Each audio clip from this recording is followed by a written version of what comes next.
Hello and welcome. And in today's lecture, we are going to discuss about the features of Victorian poetry. So I so let's begin. Actually, Victorian poetry refers to the verses composed during the reign of Queen Victoria in English, that is 1837 to 1901. This period was marked by the tremendous cultural upheaval. There were drastic changes and development in the form of literature, art, and music. Although the Victorian poetry was quite different from that of the preceding era, yet there were some similarities that existed between the two periods.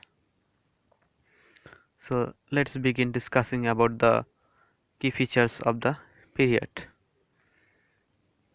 of the Victorian poetry.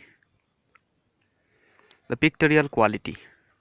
One of the main defining characteristics of Victorian poetry is that it is pictorial, which means it uses detailed imagery to convey thoughts and emotions.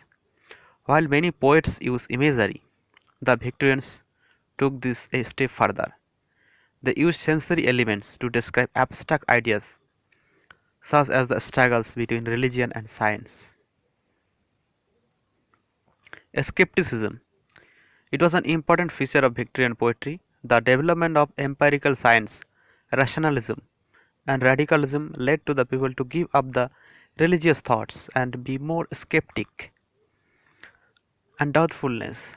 Darwin's On the Origin of Species was published in 1859 and had a big impact on a world that was already shifting toward a science-based perspective of the world.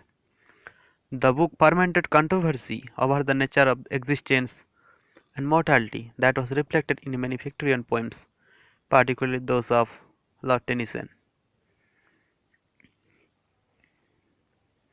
Sentimentality.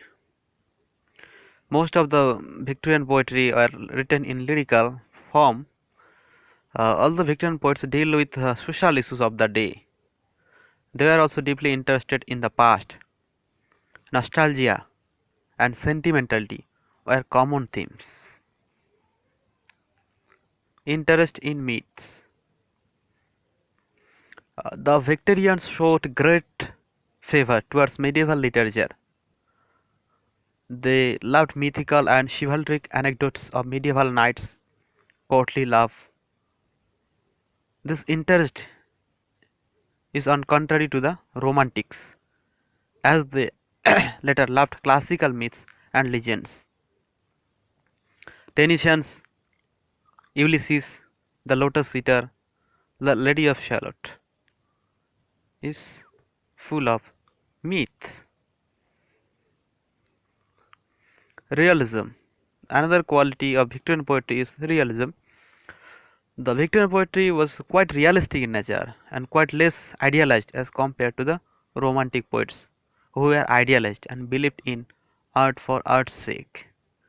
Nature, that was everything for the Romantic, lost that idealist position in the Victorian era and became just a source of leisure and inspiration for the poets. With this, I end off this lecture. Stay tuned, do subscribe for updates. Thank you.